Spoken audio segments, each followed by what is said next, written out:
நான் இன்றைக்கி ஒரு கிறிஸ்பியான ஸ்நாக் வந்து பண்ண போகிறேன். Evening snack. அதுக்கு என்னென்ன தேவை அப்படின்னு பார்த்திங்கன்னா, அரிசி மாவு 3/4 கப், கடலை மாவு 1/2 கப், தண்ணீர் தேவையான அளவு, உப்பு தேவையான அளவு, மஞ்சப்பொடி, மிளகுத்தூள், பெருங்காயம், வெறும் மிளகாய்த்தூள், குழம்பு மிளகாய்த்தூள். அரிசி மாவு,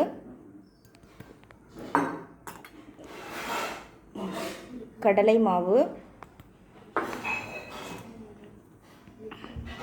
மிளகாய் பொடி, சால்ட், மஞ்சத்தூள், மிளகுத்தூள், பெருங்காயம், வெறும் மிளகாய்த்தூள்.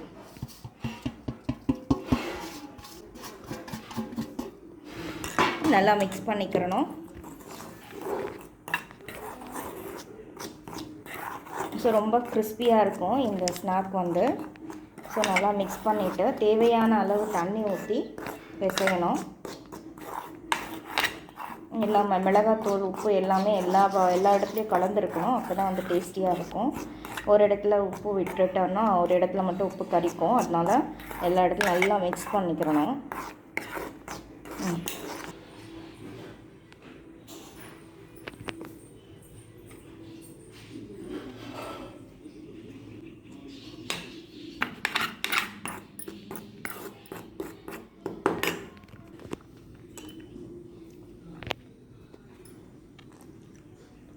தேவையான அளவு தண்ணி சேர்த்து பிசைஞ்சிக்கணும்.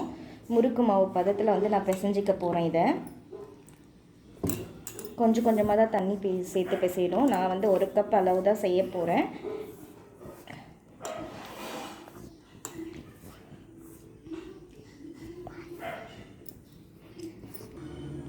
மாவு ரெடி ஆகிடுச்சு. அந்த ஸ்நாக்ஸ் இந்த மாதிரி பதத்தில் இருக்கணும். நம்ம எண்ணெயில் வந்து போட்டு பொரிச்சு எடுத்துடலாம். அந்த ஸ்நாக் பொரிக்க தேவையான அளவு நான் எண்ணெய் ஊற்றிக்கிறேன். கொஞ்சமாக தான் ஊற்றிக்கிறேன், நிறைய தேவையில்லை. இந்த மாதிரி பால்ஸ் பண்ணி நான் முறுக்கு அச்சில் போட்டுக்கிறேன். எண்ணெய் இன்னும் காயில், எண்ணெய் காயிற அளவு வெயிட் பண்ணுவோம். வெயிட் பண்ணதுக்கப்புறம் அதை வந்து அப்படியே முறுக்கு அச்சில் போட்டு வச்சுருக்கோம் இல்லையா, அதை அப்படியே புழிஞ்சோம். நம்மளுக்கு கிறிஸ்பியான ஒரு ஸ்நாக் வந்து இன்ஸ்டண்ட்டாக ஒரு கிறிஸ்பியான ஸ்நாக் வந்து நம்ம ரெடி பண்ணிக்கலாம்.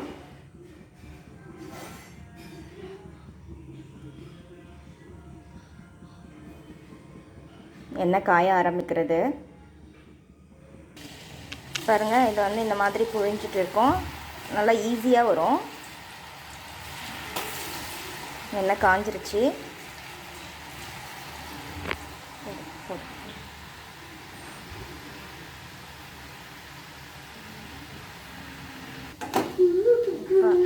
பாருங்கள், அது வெந்துட்டுருக்கு. கலர் வந்து சேஞ்ச் ஆகணும். அப்போ தான் நல்லா கிறிஸ்பியாக இருக்கும், முறுமுறுன்ட்டு.